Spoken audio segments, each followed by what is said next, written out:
What's up, metal and heavy music fans? It's Flight of Icarus again with another episode of Trench Trash for metaltrenches.com. I'm here again with Dave Raffy of Raffy Hey, Reviews. Raffy back here at it again. Yeah.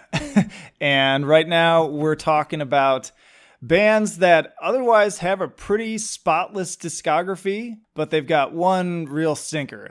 So I guess I can kick this off with the most obvious one that people who listen to the podcast, who read the reviews on metaltrenches.com know that I bring up all the time is Deftones. I freaking love Deftones. I think every album they've made is awesome, or at least really good. And even some of the albums that weren't that great in the beginning, I came around to later on. But the one album I just cannot get down with is Gore. I hate that album. Wait, okay, yeah. So with these like long-winded bands that've been around for like decades and stuff, the new album is never going to be good. So that's not always true, though. Like I loved. It's usually the case, right? Most of the time, but I've been surprised. Like, you know, you've got bands like Dillinger Escape Plan up until they called it quits. Like I felt like every album was better than the next almost. Same with like Between the Buried and Me too. A lot of them sounded similar too. I'd argue that, but we're getting off topic. So that's my first one is definitely Gore. I find that album boring, uninteresting, uninspired. Like I appreciate when a band wants to do something a little different, but it still has to be interesting. I wanted to like that album. I literally forced myself to listen to it repeatedly as a big fan, hoping it would sink in and just click, and it still has not to this day.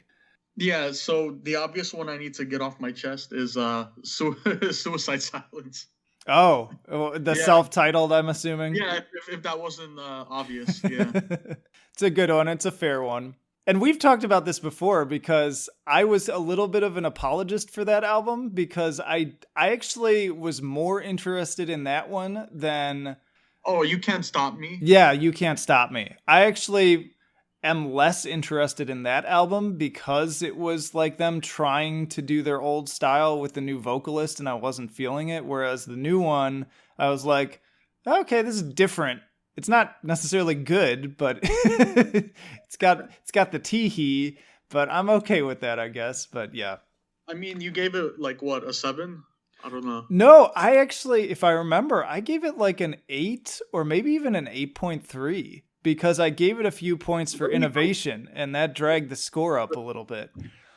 How dare you? I know. I think I was the only person in the world who gave that album an above average score. Above a 7, right? Yeah. Yeah. It was me.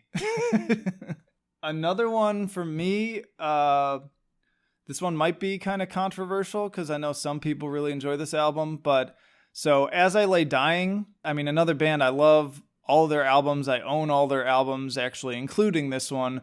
But their second official, like signed full length, Shadows Are Security, dull. You don't like that one? No, man, dull.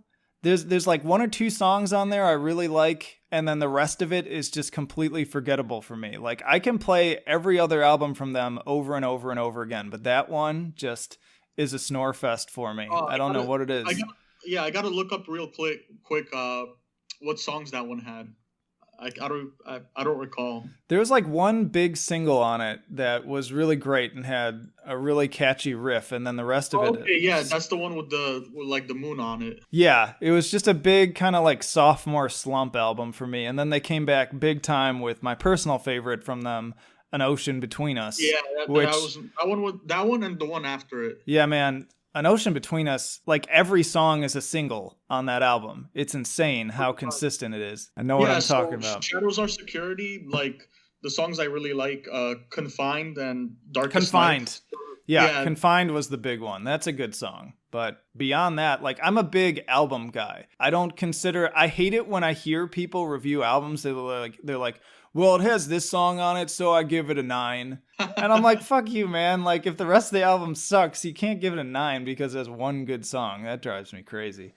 Like, kind of with the current releases, I mean, I guess Parkway Drive is pretty close to that. Although, like the last one they kind of like improved, but you know Ire, right? I was never a huge fan of them. I went through a short period where I finally like discovered them super late for whatever reason. Like for all the metalcore I was listening to, I was not listening to Parkway Drive at peak Parkway Drive, but I got into the first like 3 or so albums for a while and got bored with them within a couple of months, really, and was kind of like, I'm done with this, and have never really gone back to them since. I've heard a few of the like newer songs as they came out, but they're not a band that interests me in general. But Ire is the one for you that's like the standout kind of Yeah, dull album. definitely.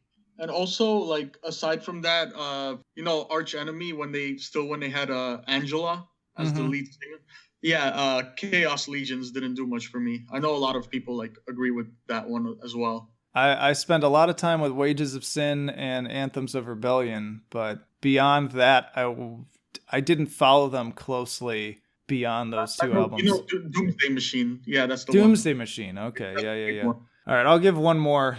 I don't want this to go too long. Oh, man, I've got a couple good ones on here, but I'll go with Meshuggah, Catch 33. That is the one album from them that I'm just kind of like totally lukewarm on. It's I fine. I haven't got around to listening to all of their stuff. Duh, you're missing out, man. Like Dude, there's some great that's like what? albums That's like what, a dozen albums? about somewhere in that range. But Yeah, yeah, who's got time for that? Catch 33 though is the one where the whole album is basically like each track flows into the next. It forms like one long composition, and I believe it's the only album where they used like the drum machine of death on too, just to try something new, or maybe the drummer like had to do something. I can't remember, but it's just a really boring album. It was programmed. Yeah, to my Uh, understanding, if I'm recalling that right. But every other album from them I freaking love to death, but that one is just doesn't do it for me.